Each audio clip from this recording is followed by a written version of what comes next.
अस्सलामु अलैकुम रहमतुल्लाहि व बरकातुहू।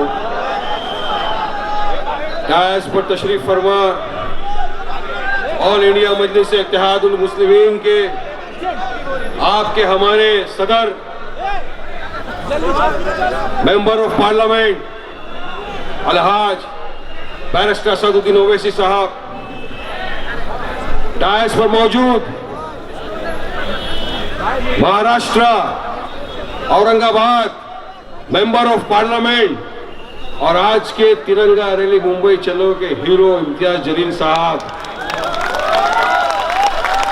महाराष्ट्र के working president doctor Gaffar Qadri साहब, मुंबई प्रेसिडेंट फैयाज साहब और तमाम मजलिस के जिम्मेदारान, यहां पे मौजूद मेरे दोस्त, मेरे बुजुर्ग, मेरे भाइयों, मेरी बहनों, आज का ये जलसा, ये रैली, मैं ये कहूंगा ये सरों का समंदर है। इससे एक चीज तो महाराष्ट्र में समझ में आ गया कि अब रिजर्वेशन तो देना ही पड़ेगा इंशाअल्लाह। आज का ये रैली, ये सभा, तिरंगा रैली इसलिए रखा है क्योंकि मुस्लिम आरक्षण जो हम कहते हैं कि हमारा अधिकार है वो हमको मिलना चाहिए।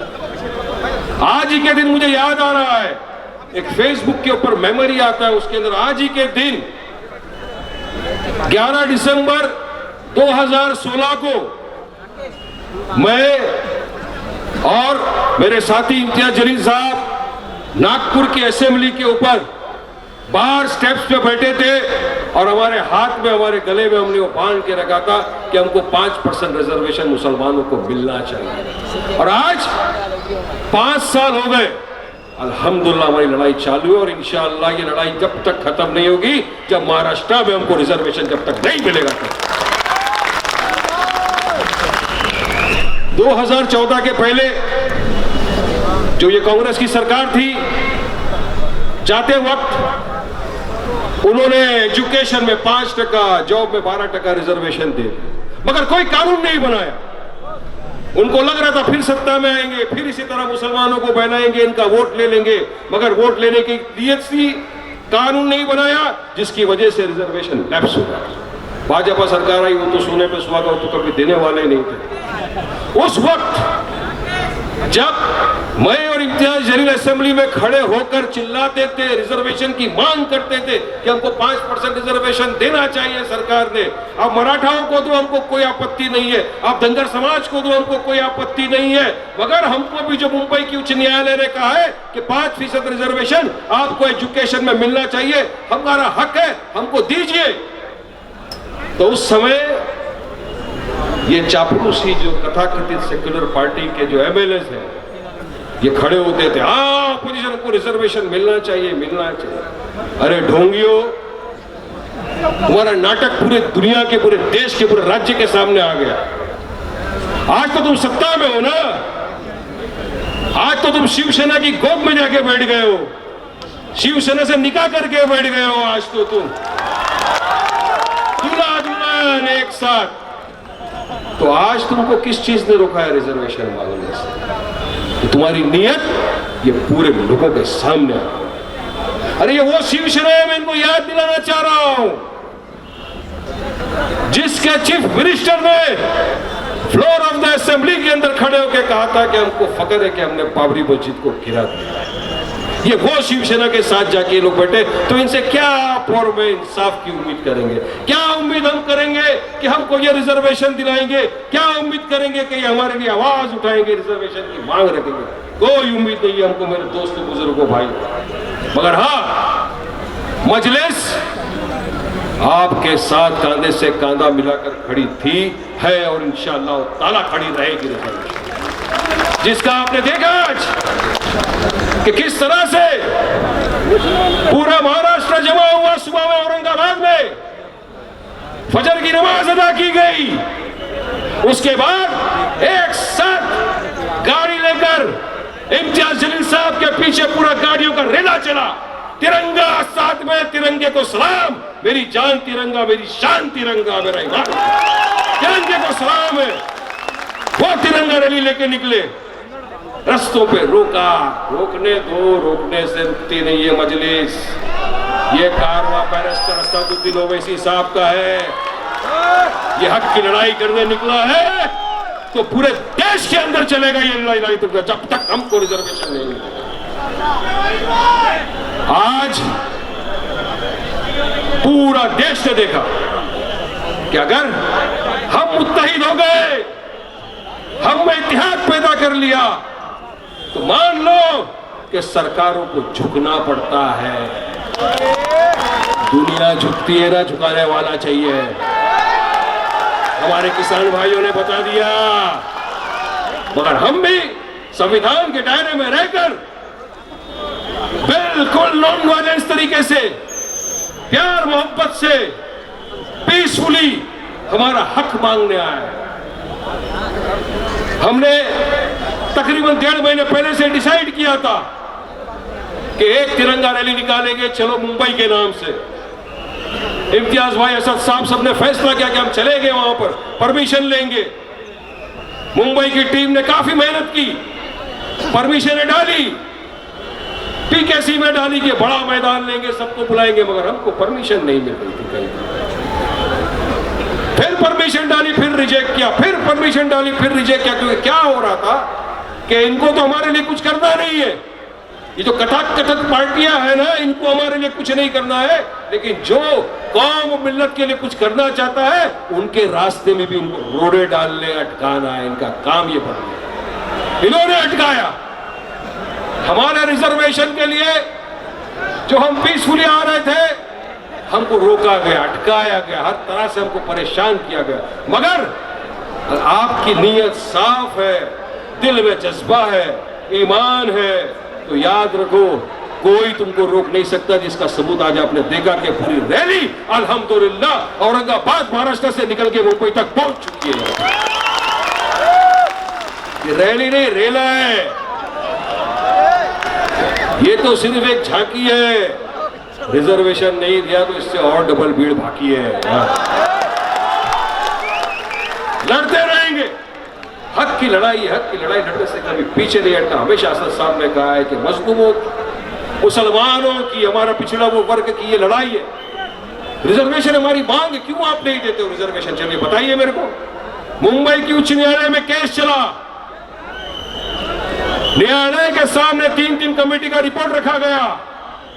Sachar committee, Mahmoodur Rahman committee, report high court ने देखा।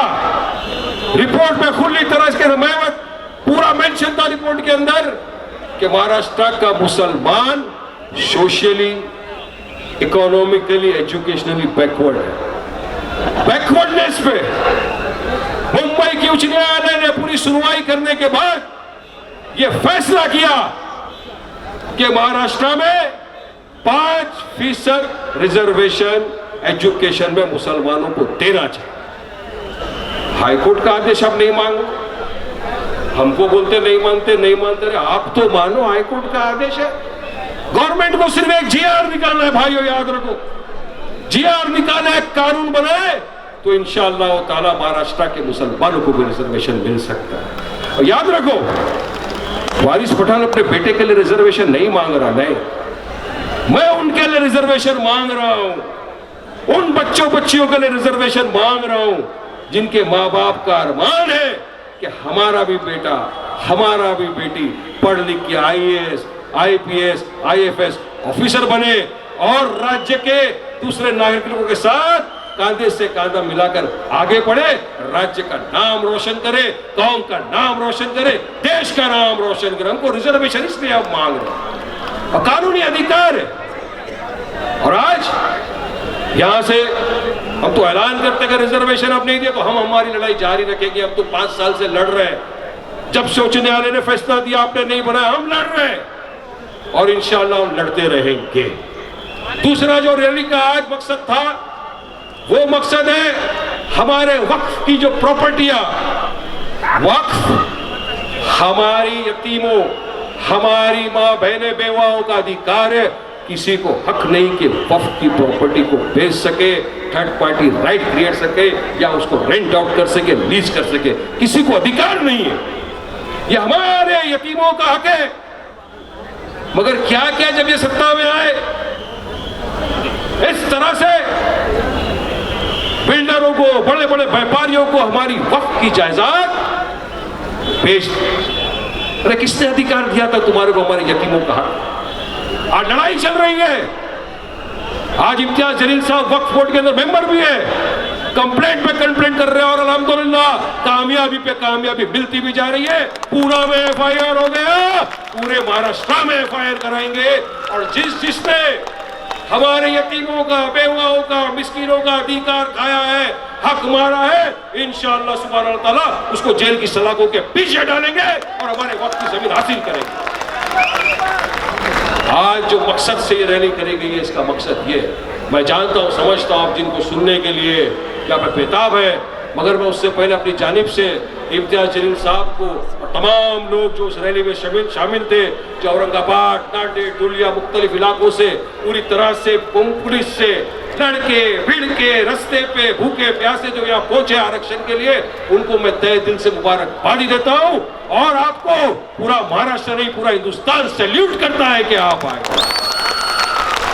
हक की लड़ाई है ये, हम साथ में हैं आपके, अब आपको साथ देना पड़ेगा। असद साहब तो पूरे हिंदुस्तान में निकले हैं, आज यहाँ है तो कल यूपी में, तो फिर परसों हैदराबाद में, तो दिल्ली में, पार्लियामेंट में, हर तरफ आपकी और हमारी आवाज अगर कोई है तो ऑल इंडिया मजलिस इत्तेहादुल मुस्लिमीन का, आपका मेरा कायद बैरिस्टर असदुद्दीन ओवैसी है।